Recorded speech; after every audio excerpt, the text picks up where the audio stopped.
ಅಧ್ಯಾಯ 6 ಶ್ರೀನೃಸಿಂಹ ಸರಸ್ವತಿ ಕರ್ಣಜಾನಗರ ನೊಂದು ಒಂದು ಸದ್ಬ್ರಾಹ್ಮಣ ವಂಶದಲ್ಲಿ ಜನಿಸಿದ ಅಂಬಾಭವಾನಿ ಮಾಧವ ಶರ್ಮ ಎಂಬ ಬ್ರಾಹ್ಮಣನಿಗೆ ವಿವಾಹವಾಗಿದ್ದು ಅವರು ಗರ್ಭಿಣಿಯಾಗಿದ್ದು ಶ್ರೀಪಾದ ಸ್ವಾಮಿವಾರನ್ನು ಜನಿಸಿದರು. ಆ ಬಾಲಕನಿಗೆ ನರಹರಿ ಎಂಬ ಹೆಸರು ನೀಡಲಾಯಿತು.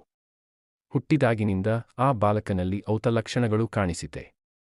ತಾಯಿ ಗರ್ಭದಲ್ಲಿ ಓಂ ಓಂ ಎಂಬ ಓಂಕಾರ ನಾದದೊಂದಿಗೆ ಹುಟ್ಟಿದನು. ತಾಯಿಗೆ ಹಾಲು ಕೊರತೆ ಇದ್ದಾಗ ಆ ಬಾಲಕ ತನ್ನ ಹಸ್ತಗಳಿಂದ ತಾಯಿಯ ಹೊಟ್ಟೆಯನ್ನು ಸ್ಪರ್ಶಿಸಿದಾಗ ಹಾಲು ಹರಿದು ಬಂದಿದೆ. ಆ ಬಾಲಕ 3 ವರ್ಷಗಳ ವಯಸ್ಸಿನವರೆಗೆ ಮಾತನಾಡಲಿಲ್ಲ. ತಾಯಿ ತಂದೆಗೆ ಅದು ದೊಡ್ಡ ನೋವಾಗಿತ್ತು.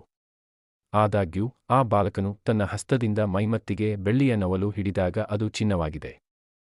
ನಾನು ಉಪನಯನ ಮಾಡಿಸಿದರೆ ಮಾತು ಬರುತ್ತದೆ ಎಂದು ಆತನು ತಾಯಿಯ ಜೊತೆಗೆ ತಲುಪಿದ. ನಂತರ ಆತನಿಗೆ ಶಾಸ್ತ್ರೋಕ್ತವಾಗಿ ಉಪನಯನ ಮಾಡಲಾಯಿತು. ಆತನಿಗೆ 3 ವೇದಗಳನ್ನು ಪಠಿಸಲು ಸಾಧ್ಯವಾಯಿತು. ಜನರು ಆತನನ್ನು ನೋಡಿದಾಗ ಅವರು ಅದ್ಭುತವಾಗಿ ಆಶ್ಚರ್ಯಚಕಿತರಾಗಿದ್ದರು. ನಾನು ಸನ್ಯಾಸಿಯಾಗಿದ್ದು ತೀರ್ಥಯಾತ್ರೆ ಮಾಡಬೇಕೆಂದು ತಾಯಿಗೆ ಹೇಳಿದರು. ಆದರೆ ಅವಳು ತನ್ನ ಮಮತೆಯಿಂದ ಎಂದಿಗೂ ಹೋಗಬೇಡಿ ಎಂದಳು. ಅವಳು ನನಗೆ ತಿಳಿಸಿದಂತೆ ನೀವು ಸುಮ್ಮನಾಗಿದ್ದರೆ ನಾನು ಜೀವನದುದ್ದಕ್ಕೂ ಬದುಕುತ್ತೇನೆ ಎಂದು ಹೇಳಿದಳು. ಆದರೆ ನವೀನ ಕಾಲದಲ್ಲಿ ನಾವು ಪ್ರಯೋಜನವನ್ನು ಕಂಡಿದ್ದೇನು ಎನ್ನುವುದನ್ನು ಗಮನಿಸಿದ ನರಹರಿ ಅವಳಿಗೆ ತನ್ನ ಪೂರ್ವಜನ್ಮವನ್ನು ನೆನೆಸಿದಂತೆ ಹೇಳಿದರು. ಅಮ್ಮ, ನಾನು ಶ್ರೀಪಾದಹುರುಳನಾಗಿದ್ದೇನೆ. ನನ್ನ ಅವತಾರವನ್ನು ನಿಭಾಯಿಸಲು ನೀವು ನಿರಾಕರಿಸುವುದಿಲ್ಲ ಎಂದು ಹೇಳಿದರು. ಹೀಗಾಗಿ ನರಹರಿ ಕಾಶಿಯಟ್ರಾಗೆ ಹಾರಿದನು.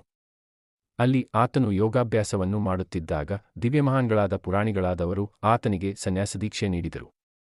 ಕಾಶಿಯಲ್ಲಿರುವ ಹಿರಿಯರಾದ ಶ್ರೀಕೃಷ್ಣ ಸರಸ್ವತಿ ಸ್ವಾಮಿಯವರು ನರಹರಿಗೆ ಸನ್ಯಾಸದೀಕ್ಷೆ ನೀಡಿದರು. ನಂತರ ಅವನು ನೃಸಿಂಹ ಸರಸ್ವತಿ ಎಂಬ ಹೆಸರು ಪಡೆದನು. ಹೀಗೆ ಅವನು ಅನೇಕ ತೀರ್ಥಯಾತ್ರೆಗಳನ್ನು ಮಾಡಿದನು ಮತ್ತು ಬದರಿಕಾಶ್ರಮದಲ್ಲಿ ತಲುಪಿದನು.